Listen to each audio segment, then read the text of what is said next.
April 17th, 2025, Western Yemen. A heat signature appeared on a Houthi radar console.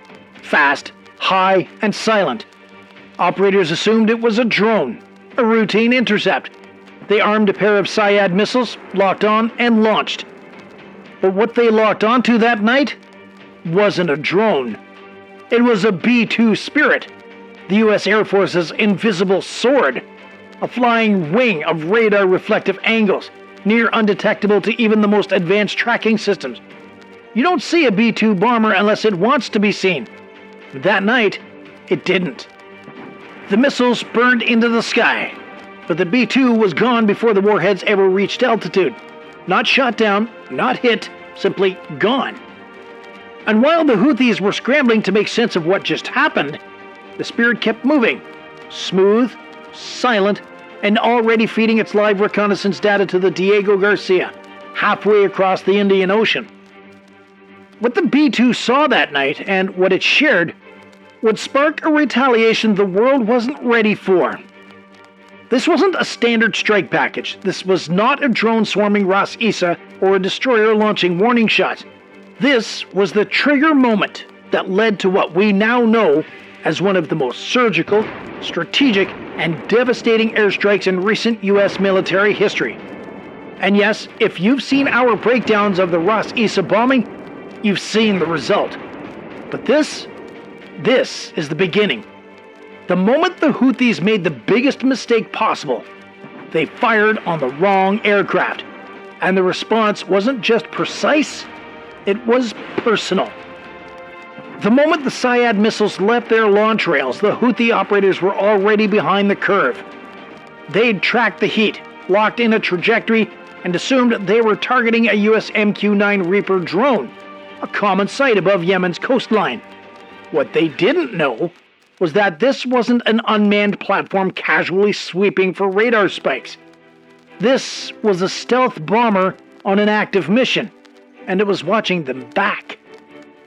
Flying at high altitude, cloaked in radar-absorbent materials and shaped to deflect electromagnetic waves, the B-2 Spirit had passed into the Red Sea airspace under complete silence.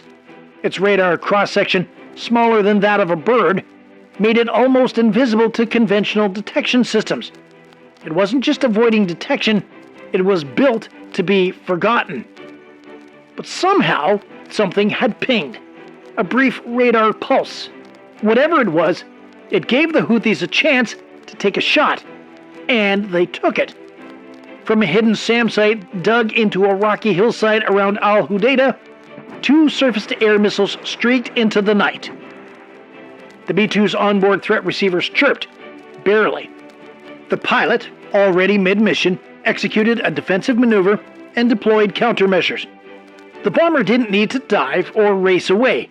It simply let its stealth do what it was designed to do, disappear.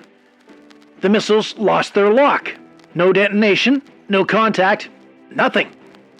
But the sensors on board the B-2 recorded everything.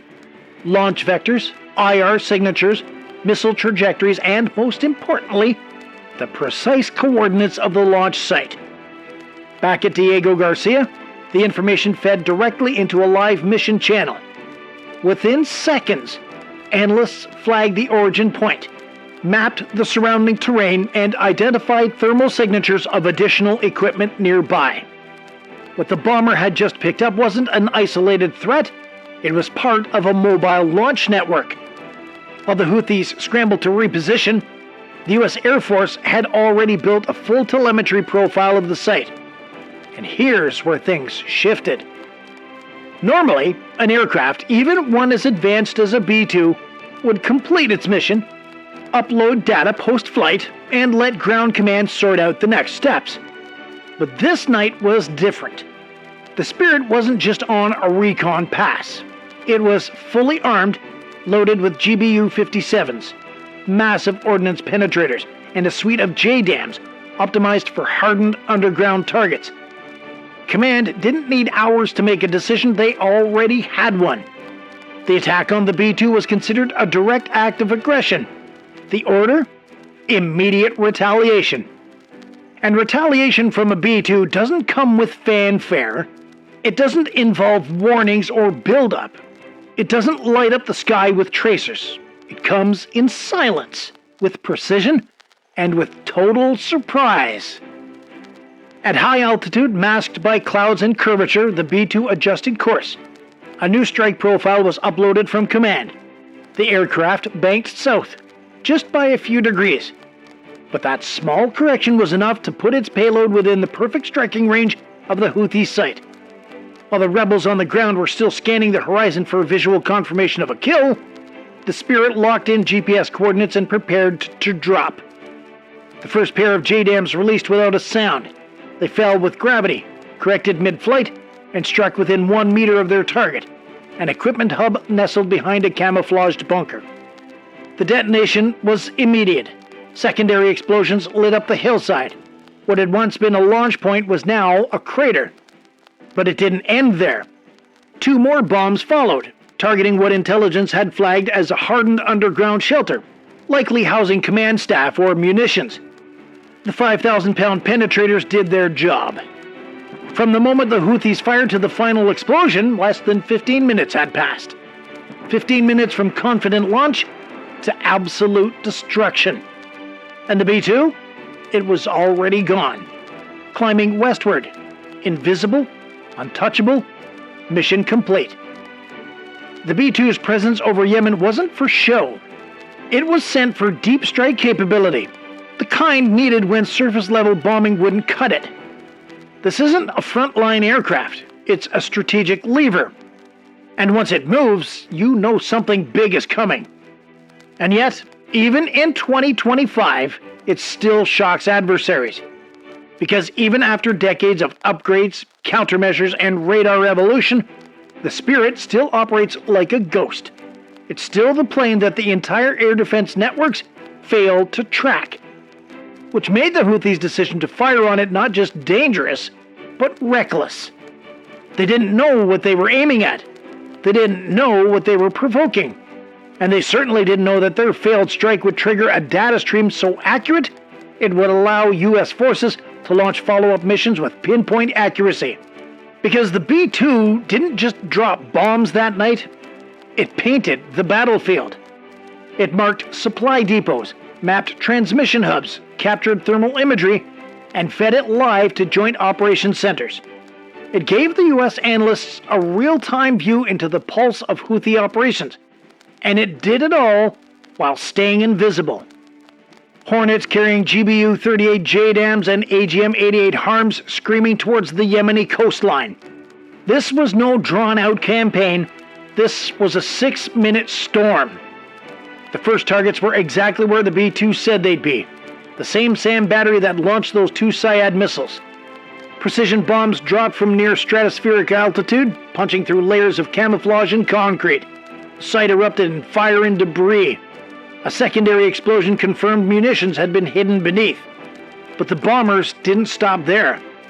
2 kilometers south, a buried communications node came next. It had been silent for weeks, until the moment the B-2 lit it up. One bunker buster erased it from the map. Meanwhile, as the bombers carved into the hard targets, the Truman strike fighters hit Ras Isa. It wasn't just a port, it was a strategic artery. Fuel, money, mobility. The Houthis had assumed that the U.S. wouldn't touch it. Too civilian, too high risk. They were wrong. At 0117 local time, the first Super Hornets flew low over the Red Sea, their radar signatures masked by Growler jamming. They released a surgical load of JDAMs onto fuel tank clusters and underground tunnels. In under 30 seconds, multiple secondary blasts tore through the northern sector of the terminal. Thermal imagery showed hot zones igniting in sequence, a textbook chain reaction. By the time the second wave arrived, the terminal looked like a smoldering canyon of flame. But it didn't end there. Offshore, an Arleigh Burke-class destroyer opened its VLS cells. 2 Tomahawk cruise missiles shot skyward and arced low over the sea. Their destination? Ras Isa's southern perimeter, where intel suggested a weapons transfer was underway inside a warehouse, camouflaged as an oil storage depot. One missile struck the building directly. The other buried itself in a suspected tunnel entrance, collapsing the rock face above it. Total strike time, just under 6 minutes. Total targets hit, 17. And the Houthis? Scrambling. Radios went silent mid-transmission. Radar sites powered down. Infrared imaging showed vehicles fleeing inland, many without lights. Some of their doors still open. No signs of coordinated response, no retaliation. Inside the Pentagon, mission logs came back. No collateral damage outside of the designated kill box. No U.S. casualties. All primary objectives neutralized.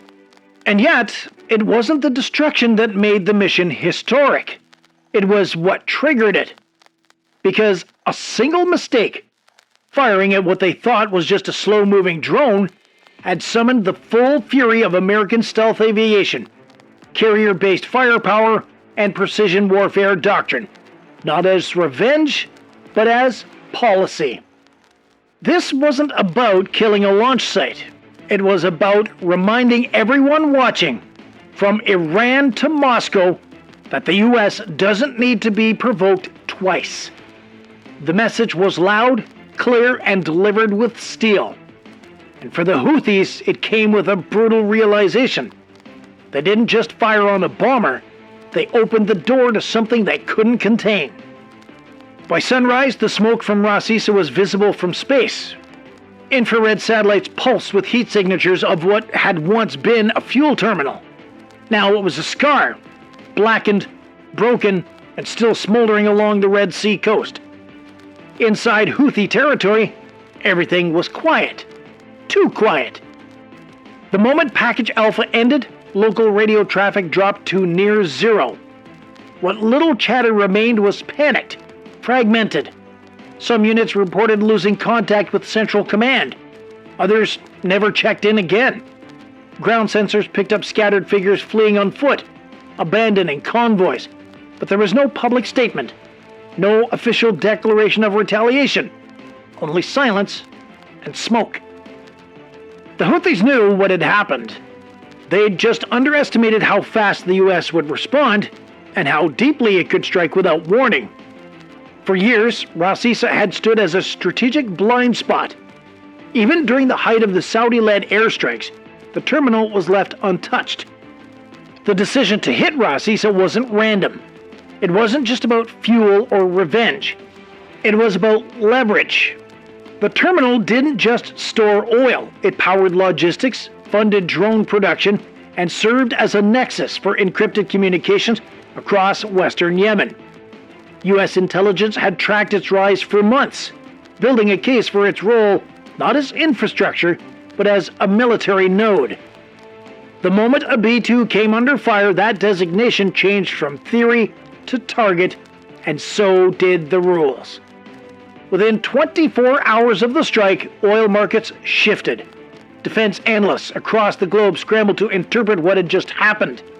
Had the U.S. crossed a red line, or had the Houthis forced Washington's hand? On encrypted channels, internal Houthi messages reflected something deeper than panic.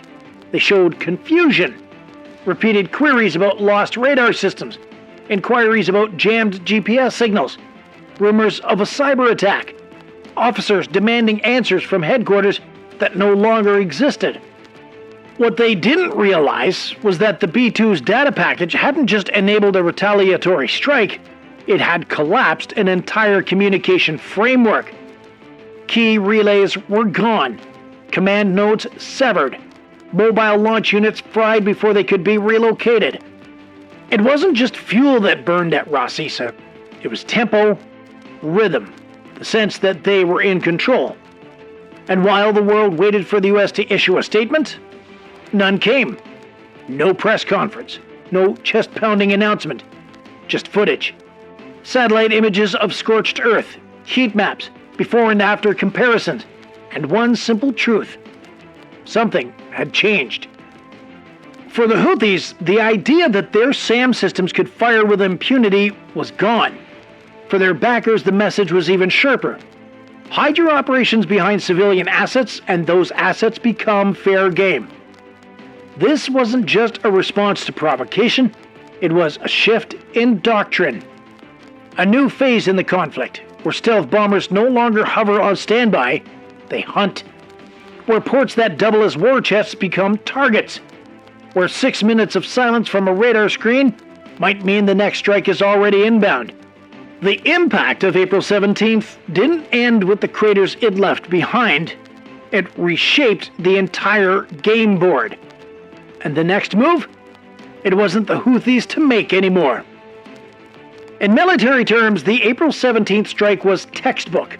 Precise, clean, decisive. But what set it apart wasn't just the execution. It was the message it sent. Not just to the Houthis, but to every actor watching the region with their finger on a trigger. Until that moment, U.S. posture in the Red Sea had been largely defensive.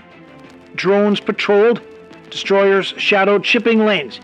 Threats were monitored, documented, and occasionally answered with lightly controlled responses. The rules of engagement were cautious, measured. That posture is what made the Ras Issa strike so disruptive.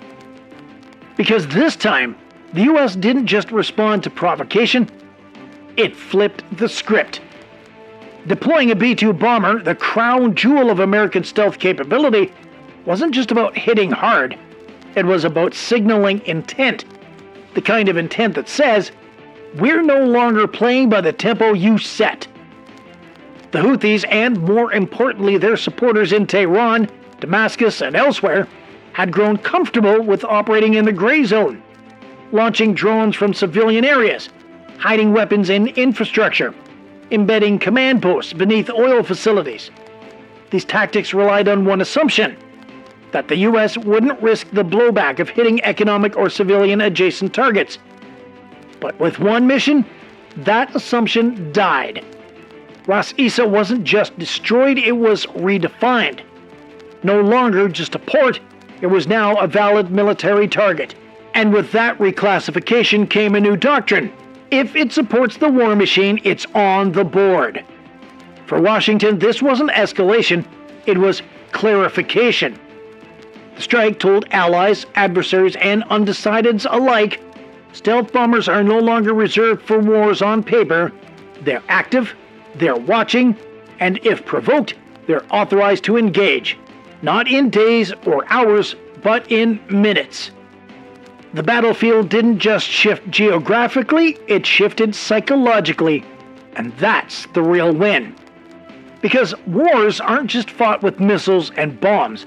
They're fought with confidence, with tempo, with control over who moves next.